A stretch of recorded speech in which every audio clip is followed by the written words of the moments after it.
Okay, so I just want to kind of just talk about different like methods and like I like to think about metaphors and kind of analogs and just visual representations. I'm a very visual person. I kind of like can. Uh, I think through studying sacred geometry, I've really kind of used geometry as a tool to develop like a kind of an inner vision, an object in space, spatial thinking, and it's like it's not, it can't be all be just like a mind thing. Like the third eye is a combination of heart, mind, and but that's like kind of where you can need to go to like see this spatially think.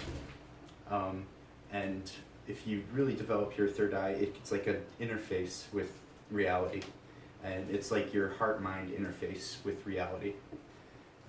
So, if like you can test proportions and hold shapes visually in that space.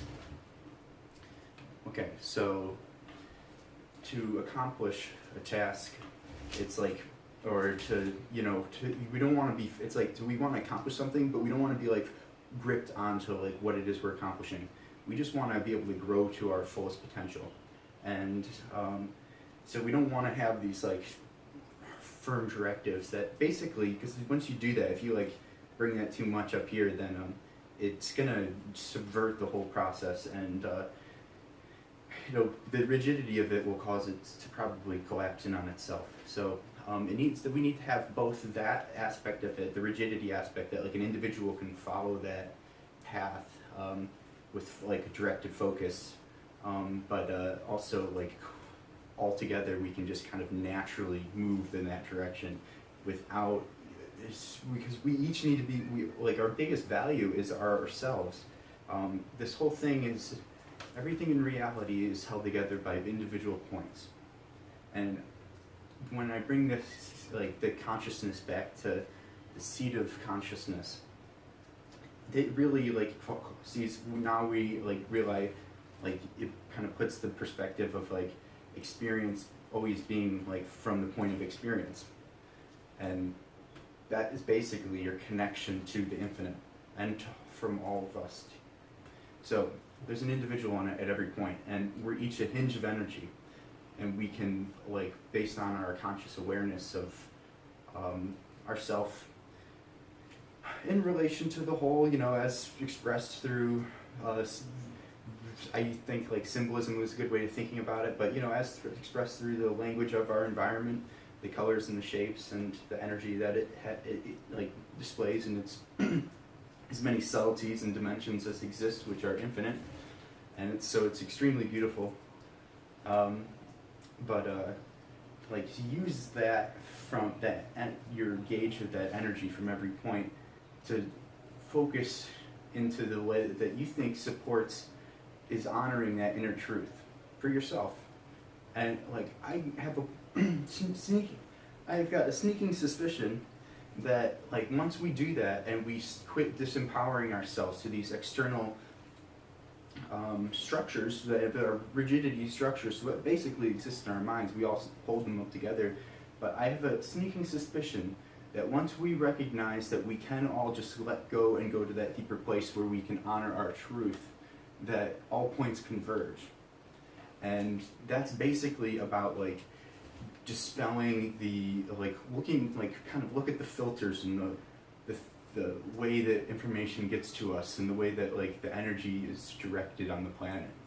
And it's really chaotic, but like within that is like the ability of like, it's like a wake-up call that we need to reorganize in a way that works better for everyone.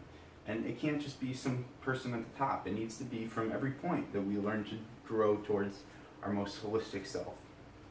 So, I mean, that's basically the reason why I wanted to do these videos and get this out, because I've been stuck thinking about like, how are we going to accomplish this task? It's a major task of basically unity consciousness. it's really the only thing that's going to save us on the planet.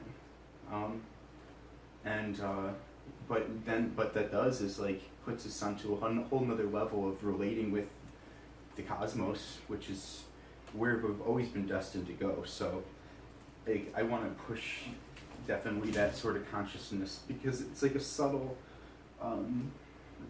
like kind of ushering out of like your own understanding. Because if I'm saying something and you understand it, it's not, that's your understanding.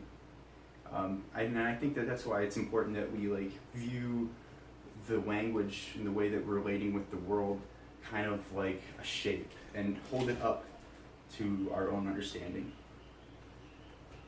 Because we can work towards congruency on these things based off of a recognition, more kind of like a collective realization of sacred geometry, unified field theory, just this like the deep eternal thing that connects us all, which is the source of all form. And like, so by like connecting with that energy of that, which is just being, I like to put one finger on my heart and lick my finger, I'll hold it up to like I'm catching the wind, bitty bitty bitty bitty bitty, you know, like that's each of our job to do that for ourselves. And that's each of us honoring our own individual paths. So yeah, I'm gonna cut this video off right now, but I'm glad I got to get that out.